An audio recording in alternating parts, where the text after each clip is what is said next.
Olá, eu sou a Livone e eu sou diletante profissional. Faz um tempo que eu tenho pensado em juntar umas ideias e fazer alguns comentários, mas eu acabo não conseguindo montar como eu queria fazer um vídeo ou fazer um áudio e falar todas essas coisas, né? Que são ideias curtinhas, daí você pensa, puta, eu vou gravar um vídeo só pra falar uma coisinha, né? Daí eu fiquei pensando por vários dias o que eu queria fazer, o que eu queria fazer. E eu tenho lido muito jornal impresso. Sim, eu sou velho, eu gosto de ler jornal impresso. E daí eu fiquei pensando num negócio. O Motarelli ele tinha um curso que ele dava no Sesc que eu nunca tive oportunidade de fazer, mas o nome do curso era Caderno de Recortes. Ele ensinava você a fazer um caderno de recortes, a interagir com aqueles recortes e tudo mais. Se você não conhece o Mutarelli, ele é um grande autor de livros e quadrinhos. Eu recomendo muito a HQ dele, o Diomedes, e o livro A Arte de Produzir Efeitos Sem Causa. Mas enfim, voltando à ideia do caderno de recortes, daí eu pensei em fazer um caderno de recortes físico, igual ele propõe, mas não, não achei aquilo assim que ia funcionar para o que eu queria fazer em, no fim das contas. Então eu montei um caderno de recortes digital, que é uma newsletter.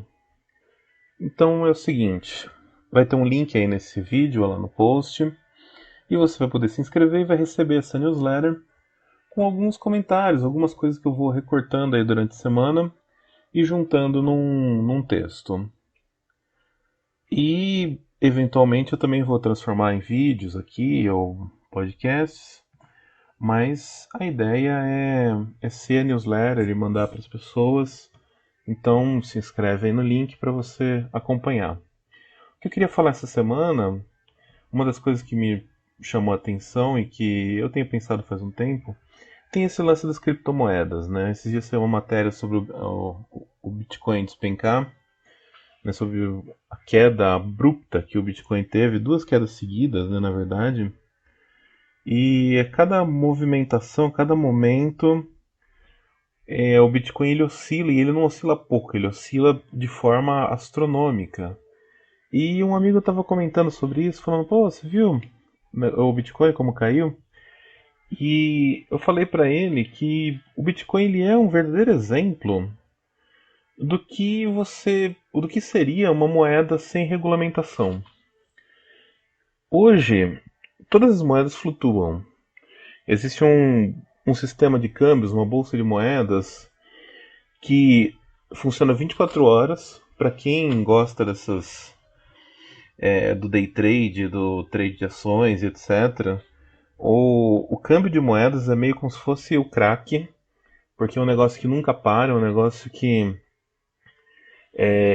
sem fim, né? E as oscilações são grandes e os potenciais lucros e perdas são grandes. Mas nada se compara à criptomoeda e à forma como ela oscila. Então, por que essas moedas elas não oscilam tanto? Porque os governos, os bancos centrais do mundo, eles regulam as moedas reais. Eles ficam fazendo movimentos para que as moedas dos seus países não desvalorizem um nível absurdo. O Bitcoin ele não tem isso. O Bitcoin e todas as outras criptomoedas não tem nenhum ente, um agente fazendo travas e regulando ele. Então, o Bitcoin ele é o verdadeiro exemplo do que aconteceria se a gente encerrasse todos os bancos centrais e toda a intervenção do governo nas moedas.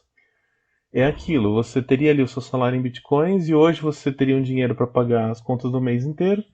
No dia seguinte de manhã você já não tem, sua moeda cai e ela já não vale mais do que deveria valer. Então é muito complexo você pensar e isso ajuda a gente a refletir na questão do papel do governo em si na economia. Se o governo não age, a gente tem esse nível de caos. E daí você pode falar, ah, não, mas eu vi uma matéria no New York Times esses dias, que a Folha até republicou, que fala de um brasileiro que ele investiu todo o dinheiro que ele tinha numa moeda por causa de um meme. O brasileiro é esse daí que vocês estão vendo, se vocês estão vendo o vídeo, É esse figura, o meme da moeda é esse cachorrinho. E primeiro assim, tem um erro aí no título, né? Que ele investiu toda a poupança dele. Na verdade, ele pegou uma série de empréstimos e transformou nessa. E comprou essas criptomoedas aí porque ele achou engraçado o logo da criptomoeda. Ele achou engraçado que o logo era esse meme desse cachorrinho. E, ok, ele ficou. Ele investiu esse dinheiro que ele não tinha, virou um valor astronômico ali, milionário. Mas se você ler a matéria toda, você vai ver que ele teve essa valorização, mas ele não sacou o dinheiro dele ainda, ele não converteu em dólares, ele não trocou essa moeda. Então ele ainda não pagou os empréstimos que ele fez por juros que não são citados. E a matéria começa falando que ele tem 2,5 milhões de dólares. Só que lá no final da matéria já mostra um gráfico da moeda e diz que do auge que a moeda chegou, ela despencou já 50%. Então ele já perdeu algumas centenas de milhares de dólares. Então, ou seja, é, é banco imobiliário. Enquanto a pessoa não tira de lá, ela não sabe onde parar, é um banco imobiliário e é muito complexo, porque ele vai oscilar nessa velocidade absurda. Esses dias eu li um texto do Sérgio Rodrigues na Folha e ele falou um negócio que eu achei bacana, que é, ele disse assim, não sabem que língua é aquilo que a gente fala e que dicionários e gramáticas vêm depois. Eis nosso transtorno dismórfico linguístico e a importância crucial de uma visão autonomista do português brasileiro. É uma questão de saúde pública, mas primeiro, claro, a gente tira o Bolsonaro. Eu achei bacana essa questão que ele fala da língua e a emenda que ele faz com o governo. Eu achei uma citação legal para ter. E uma das coisas que eu vi essa semana, uma que eu queria comentar, umas sugestões para vocês assistirem. Durante a pandemia eu tentei várias vezes ver peças online de teatro. E para mim, puta, não funciona o teatro online. Falta vida, falta energia, falta aquele negócio que você sente quando você tá ali no teatro e você vê o negócio acontecendo na sua frente. Mas saiu uma. Eles chamam de teatro, mas é como se fosse uma websérie. No site do Teatro Unimed, teatrounimed.com.br, é uma websérie chamada 10 por 10. Me animou essa websérie. Eu vi os dois primeiros episódios, achei bem bacaninhas. São 10 histórias dramáticas de mais ou menos 10 minutos. Eles vão disponibilizar duas por semana, toda quinta-feira. E essa série vai ficar alguns dias, vai ficar algum tempo ali no site e depois vai sair do ar. Então vale a pena ver para conhecer. A produção é muito boa, a filmagem é boa, a captação de som é muito bom a captação do som, muito boa. Mas assim, tem que lembrar que uns dias atrás eu vi uma montagem de uma peça, de uma ideia, que ela era filmada no celular dentro de um banheiro. Então, o parâmetro para o teatro online de pandemia é muito baixo, né? Infelizmente é um negócio que não funcionou. Mas, enfim, se você estiver vendo aí no YouTube, tem uma foto do Bruno Mazzeo, que é um dos que vai interpretar um dos 10 personagens. Eu gostei bastante dessa foto. Eu até guardei ela aqui como referência para pintar depois. E eu também vi duas séries bem medianas, mas que são bacaninhas. O Manhunter Unabomber e o Paraíso e a Serpente. O charme dessas duas séries é que elas são histórias reais. Se não fosse isso, talvez não tivesse tanta graça, talvez não fosse tão interessante. Mas você fica ali. Elas são histórias tão insólitas, tão bizarras, que você fica tentando entender como aquilo aconteceu. E são histórias assim, apesar do Unabomber ser uma história bem conhecida mundialmente, ela é mais conhecida lá nos Estados Unidos do que aqui pra gente. Então ainda tem umas surpresas para quem não conhecia profundamente a história, Dá para se surpreender ali com alguma coisa. São produções bem sofríveis. É aquela produção da Netflix, pobrona, meio padrãozão do Netflix. Não vou te dizer assim que é imperdível, mas tem lá o seu charme. E tem aquele lance da curiosidade mórbida, né? Que você quer saber o que acontece naquela história. Então é bacana. Quem acompanha o canal aqui do Diletante Profissional viu que esses dias eu postei um vídeo sobre o Repin, Ilan Repin, que é um pintor russo. Ele é um pintor bem bacana, bem legal. Então se você não viu o vídeo, dá uma fuçada aí no canal, que é bem interessante a história dele e o tipo de pintura que ele faz, o nível, a qualidade do trabalho dele. E daí eu perguntei lá no Instagram o que o pessoal gostava, né, de pintores, e apareceu algumas coisas interessantes, né? O clássico Caravaggio, que é ali um mestre do claro-escuro, que é uma base assim para muitos dos pintores que vieram depois dele, uma influência assim absurda do o alto contraste que ele trabalhava, né? O nível de anatomia. Uma coisa que me impressionou foi alguém citou um pintor que chama Giuseppe Tapiro Baró. Eu não conhecia esse pintor, talvez eu já tenha visto alguma pintura, mas eu não conhecia ele como um conjunto de obra. Eu achei muito impressionante a arte desse cara, muito impressionante mesmo. Eu até anotei aqui no caderno de recorte aqui que é para eu procurar depois e estudar e talvez fazer um vídeo sobre ele, porque é um tipo de pintura que muito me agrada, assim, é bacana para estudar. Um outro que foi citado é o Lucian Freud. O Lucian, ele é um pintor assim que ele não é daqueles pintores assim, todo mundo conhece igual Caravaggio, mas ele é um pintor que tem um séquito de seguidores muito impressionante. Que ele tem aquele grupo de pessoas que considera ele o melhor pintor de todos os tempos. E ele tem uma expressividade, ele tem uma força. É muito interessante, é muito peculiar o trabalho dele. É muito. É poderoso o trabalho dele, ele é muito expressivo nas pinceladas. Ele não é um cara do detalhezinho, ele não é um cara da pintura limpa, ele é um cara da pincelada expressiva. Então é bem interessante o trabalho desse pintor. Vale a pena conhecer e um dia eu também vou fazer um vídeo sobre ele porque é bacana. E também apareceu, né, os classicões de sempre, como Velázquez e outros. E a gente vê isso, e a gente olha, né, essa pintura do Velázquez e tudo mais. Puta, dá uma saudade de ir no museu, né? De ir lá no acervo do MASP, ficar vendo. Eu sempre vou no acervo do MASP, fico vendo as mesmas pinturas. E, nossa, é uma saudade disso.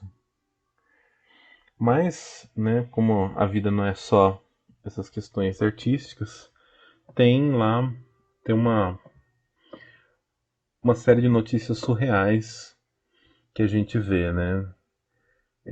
Estamos em 2021 e ainda existe o cacique cobra coral. Para quem não sabe, para quem nunca ouviu falar, o cacique cobra coral, assim, tem gente que acha que é uma piada, tem gente que acha que é uma lenda urbana, mas muito antes das redes sociais, das fake news, o cacique cobra coral ele já aparecia no noticiário jornalístico, ele já era bem falado, porque ele abocanhava contratos gigantes com o governo para controlar o clima. Sim, chama-se Fundação Cacique Cobra Coral, e tem lá um médium que ele diz que ele controla o clima, e vários políticos já pagaram para ele, para evitar secas, etc. E esses dias a Fundação Cacique Cobra Coral apareceu numa notinha da Mônica Bergamo, falando que ele mandou um recado para o Ricardo Salles, sugerindo que renunciasse enquanto é tempo, pois novos fatos vão deixá-lo numa situação insustentável. O cacique Cobra Coral falou para Salles: pegue vossa boiada e volte para São Paulo. O STF, o TCU, a PF serão implacáveis quando novos fatos forem comprovados. Cuidado com o que falar no celular entre 16h45 e 23h10 de hoje, no dia, que era o dia 16 de abril. Enfim, sei lá, é muito bizarro, né? O Cacique Cobra Coral ainda existir. O legal é a sigla deles, né? FCCC. Enfim. Uma outra coisa que todo mundo falou nessa semana foi o lance do Mário Frias, que foi lá para Veneza, na exposição que tinha ali na Bobardi como homenageada, e ele não sabia quem era ali na Bobardi. Assim, daria para passar um pano pro Frias, né? Pra quem não sabe, o Frias ele é um artista ali que o auge da carreira dele foi a Malhação. Assim, a gente pode falar, ah, não, ele nunca entrou no MASP, com certeza ele nunca viu uma peça no Teatro Oficina, mas, assim, e vamos combinar, ninguém é obrigado a saber de tudo, né? Mesmo dentro da sua área, assim, você não é obrigado a saber de tudo. Mas o que me incomoda é que o cara saiu do Brasil, com tudo pago pelo contribuinte, para participar de um evento que a Lina Bobardi ia ser homenageada, e não tinha ninguém na comitiva, que essa gente não viaja sozinho, né? Essa gente leva um secto, um bando de gente junto, e ninguém se deu o trabalho de explicar para ele o que eles iam fazer lá. É assim, é impressionante. E daí ele fala na entrevista, rindo, que para mim é um privilégio. Eu nunca vim a Veneza e provavelmente não viria na minha existência. Ou seja, o cara se pendurou numa mamata e tá aproveitando para viajar para Veneza e não se dá o trabalho de, assim, no mínimo, querer saber por que ele tá indo para lá. E é engraçado, né, que o Frias ele apresentava um programa que chamava A Melhor Viagem. É um programa deprimente, né, que foi da Rede TV para aquela Rede Brasil. Provavelmente ele mesmo comprava o horário e bancava com o patrocínio que ele tinha dentro do programa. E nesse programa era um game show, meio um passo-repassa. Os adolescentes eles tinham que responder ali uma série de perguntas de conhecimento geral para ganhar a viagem. E o Frias, pelo jeito, ele descobriu um esquema para ganhar uma viagem sem ter que responder pergunta, né? Porque se perguntassem quem era ali na Bobardi, ele não ia passar, né? Não ia ganhar a viagem. E, por fim, uma coisa que não dá pra não falar é o raio da CPI, né? Parece que tá todo mundo acompanhando a CPI como se fosse um novo BBB. Eu tô acompanhando assim, meio peneirado, assim, pelos jornais, eu vejo no dia seguinte. Eu tentei ver o depoimento do Pazuello, mas não tava vendo aquele entretenimento todo que a galera tá curtindo, né? Eu também ouvi várias entrevistas sobre a CPI com alguns políticos, e eu vi a senadora Simone Tebet falando no Segunda Chamada do canal My News, uma coisa que assim, que me deixou com a impressão que tá certo, que o objetivo da CPI é fazer ali um relatório que não vai dar em nada, que não vai resolver problema nenhum, e o propósito real é transformar essa galera da velha guarda, esses caras igual o Renan Calheiros, é preparar eles para a próxima eleição na modalidade político influencer, né? O lancezinho lá do Renan, Renan Calheiros colocou a caixinha de perguntas no Instagram dele, pergunte o que você quer fazer pro Pazuello. Ele tá jogando pra galera pra ficar, pra se repaginar como político e não perder o voto pra essa galera que tá engajada aí nas redes sociais. E fora isso, eles vão sangrar o Bolsonaro até onde puder, né? Só tem que tomar cuidado para eles não sangrarem tanto ele a ponto de ele ser atropelado na próxima corrida presidencial por algum desses representantes aí da direita não extrema que pode vir a ser a tal terceira via. Não sei vocês, assim, mas a minha impressão daquela foto lá que todo mundo falou do Fernando Henrique com o Lula é que o Fernando Henrique tá dando um recado pra galera do antipetismo, que é ou vocês abandonam esse barco que tá aí do Bolsonaro e se centram no nome, ou vai ser o Lula. Então, sei lá, é um negócio que não parece que não chega em nada e a gente pensa que é um xadrez tão complexo, às vezes nem é tanto assim. Enfim, Obrigado aí quem ouviu, quem teve a paciência, quem curtiu, compartilhou. E isso daí vai ser uma newsletter. Quem já se inscreveu já recebeu a newsletter. E vão, se inscrevam aí, se inscrevam e acompanhem. E até a próxima.